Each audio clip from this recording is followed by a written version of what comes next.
you. Please. Go ahead. Go ahead, yes. Thank you. Hi, Natasha Clark from LBC. Mr. President, you've said you're working on a new trade deal with Britain, which we of course welcome. President Obama once said Britain was at the back of the queue for that trade deal. Where are we now? When do you think we're going to see that? And Prime Minister, the BBC has today admitted serious flaws over the recent Gaza coverage, suggestions of payments made to people linked to Hamas. Does the BBC still have your trust? Thank you. Well, they didn't do well with President Obama. He'd never got a lot of things done, and he didn't get a trade deal done that was of any importance or magnitude. We've had great discussions on trade, and I think we're going to have a deal done rather quickly as it can be done. We're going to have something, I think, rather quickly. We expect to do that. Okay? Please. On the BBC, look, I've been concerned about the programme in question. The Secretary of State had a meeting with the BBC. I think it was yesterday, it could have been the day before. Thank you. Jeff, go ahead. Thank you, sir. Pardon me. Mr. President, do you support Article 5 of the NATO treaty? And are you concerned that it might be triggered if European peacekeeping forces end up in Ukraine? I support it. I don't think we're going to have any reason for it. I think we're going to have a very successful peace, and I think it's going to be a long-lasting peace.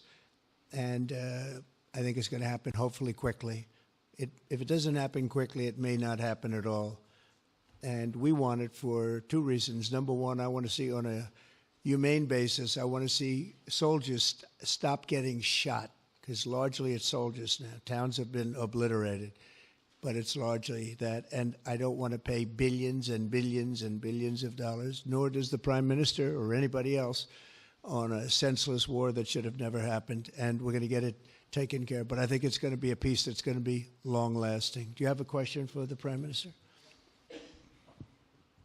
Thank you. Mr. Prime Minister, you were asking the President today about a backstop for Europe if the peacekeeping force ends up in Ukraine. Did you feel like you got a satisfying answer for yourself and for Europe? And Mr. President, if you want to comment on that as well, please do.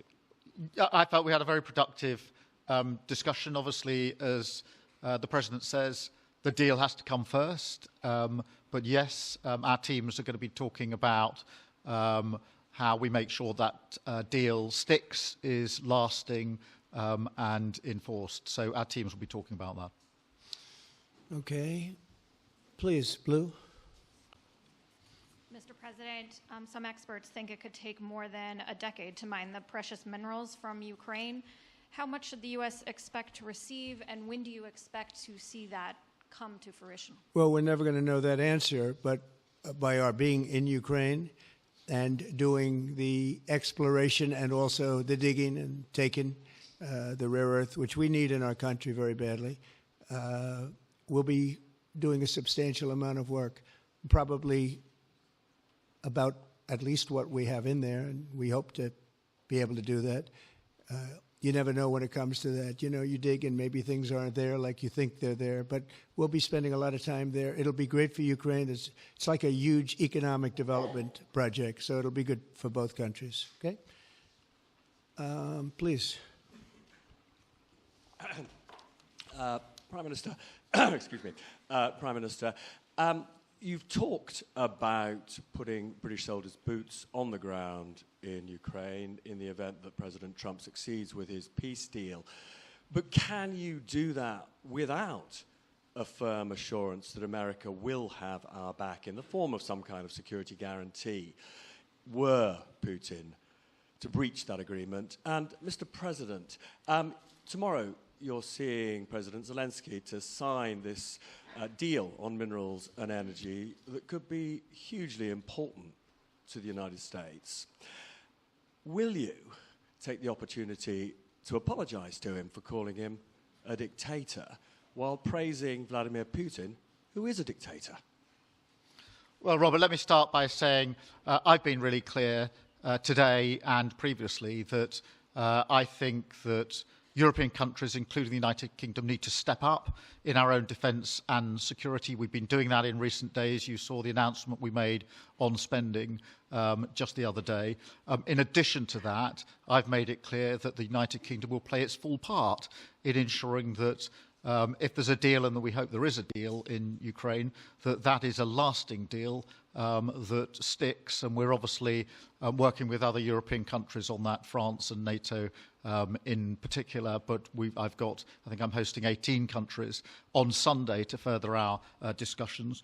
You heard from the President this morning that, as historically has always been the case, we have each other's backs. And today we've been talking about the deal, how that will be a lasting deal.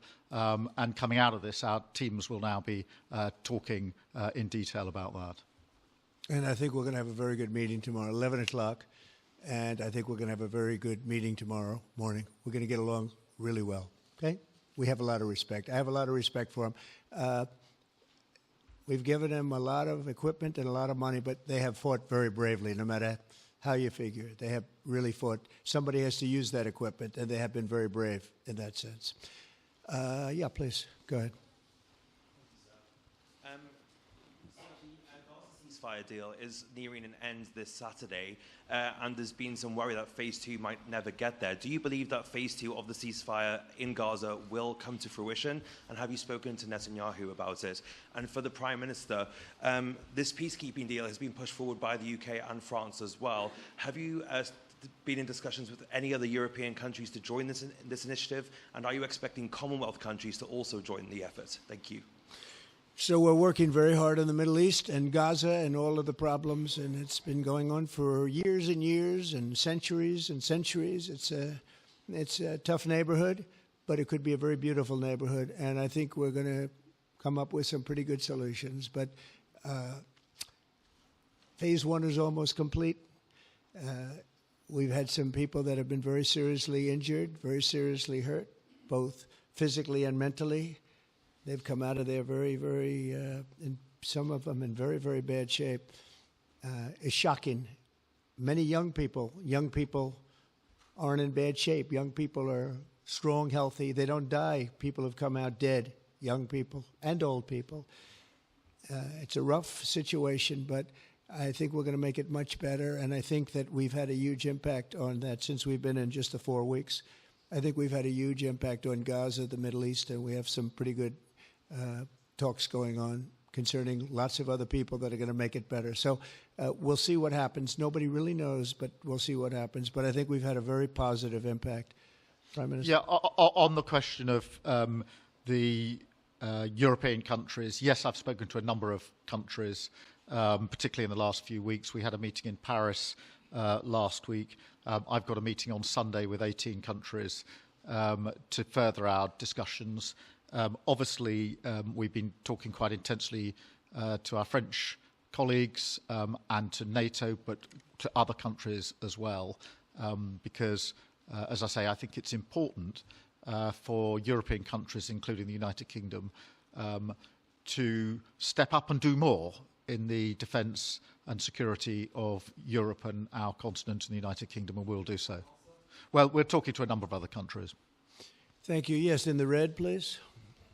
Pink red, flaming red. Is it me or her? Go ahead. Okay, thank you, Mr. President. A question on Ukraine. Number one is, if you're not considering the security guarantees, are you open to other forms of, for example, intelligence cooperation with Ukraine? And Mr. Prime Minister, President Trump has proposed a plan for Gaza. Does this fit into the two-state solution that the UK held for a long time? Do you see it fit into your general Middle Eastern strategy? Thank you so much. Yeah, thank you very much. We're open to many things, but before I even think about that, that's almost pleasant to think about because that would mean that peace has been arrived at.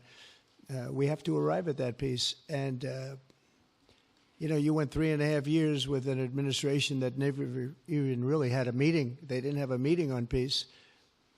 And there was no prospect of peace. I think, frankly, Russia wanted to go through the whole long deal. I don't think they do anymore. I don't think they do. We had a very big impact on that whole situation. But I don't like talking about phase 2 until I get phase 1. Phase 1 is I have to make peace. And we have to get Russia to agree. We have to get Ukraine to agree. And I think we will. I think we've come a long way. I believe we're going to get it done. I wouldn't say that if I didn't think so. And I think it will be very important, very historic, and we're going to save a lot of lives. On the question of Gaza, the last few weeks of the ceasefire have been very impactful. And for me, there are two images that I remember more than any other. The first is Emily Damari, who is British, being reunited with her mother. You may remember she had her fingers missing after what she endured. That was an incredible moment. I'd spent a lot of time with her mother whilst she was held captive, and her mother went through absolute torture. The other image was thousands of Palestinians marching through rubble, trying to return to their communities and their homes. So we have to do everything we can to ensure that the ceasefire continues, so that more hostages can be returned, so that aid can be brought in that's desperately needed. We need to allow Palestinians to return and to rebuild their lives, and we must all support them in doing that. And yes, I believe that the two-state solution is ultimately the only way for a lasting peace in the region. And think of that. She came home with her fingers and part of her hand blown off. That's terrible. How bad does it get? And we had others that came home in much worse shape than that. Yeah. It's a terrible situation. Please, yes. Thank you. Mr. President, did our Prime Minister persuade you not to put tariffs on the UK? And if I may, Prime Minister, do you think that Vladimir Putin is a man who will keep his word? Thanks. He tried. He was working hard, I'll tell you that. He earned whatever the hell they pay him over there.